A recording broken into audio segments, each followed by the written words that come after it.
When you first arrive in Flatwoods, it's obvious something bad happened here. There is only one person alive wandering the town, Heather Ellis, and a lot of citizens who passed away.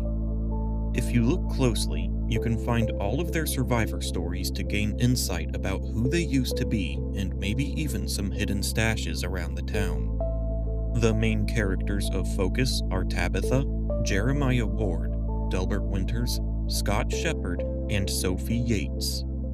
There are quite a few more residents that can be found, however their stories aren't related to the horror that fell upon Flatwoods. We'll start with Scott Shepard, who can be found across from the cooking area that is outside the tavern. He does not have a holotape, only a note and a handmade firearm on his desk. The note mentions setting up traps to identify someone or something that has been stalking Flatwoods at night. This note seems to be eerily related to the scrap of paper that we find inside a trailer that was written by Jeremiah Ward. He claims that there are bad people in the hills scoping them out, and that he knows they took his granddaughter, though the current leaders in Flatwoods tried to convince him otherwise. Jeremiah set out to go save his granddaughter, leaving this note as his will in case he succeeds in saving her at the cost of his own life. Who are these bad people that live in the hills? If we search the area upstairs in the tavern, we find Tabitha's survivor holotape. She claims she arrived 9 days ago and is recovering from her addiction, so she's also 9 days sober. She talks about how she used to live in the mountains and that you should avoid it at all costs. She hurt people when she lived there and says you'll end up doing things you regret. Across the river behind the church is Tabitha's body, usually with signs of one last use of chems before her demise. She has a new holotape on her that goes into much more detail of what her life was like when she lived in the mountains.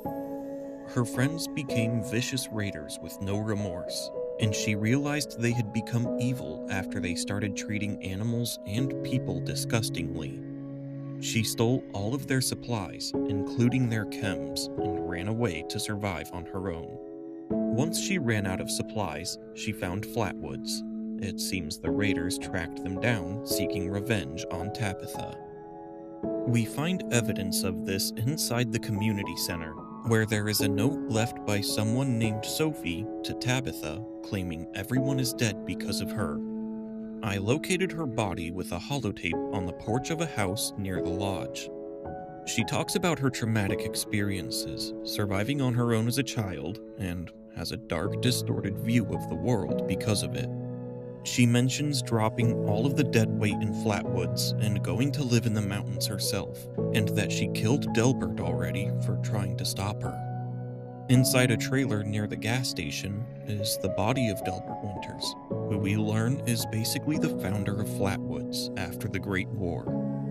He thought that he was left behind in the apocalypse, but felt it was actually a calling from God when he was able to immediately help people by cooking this new strange food properly.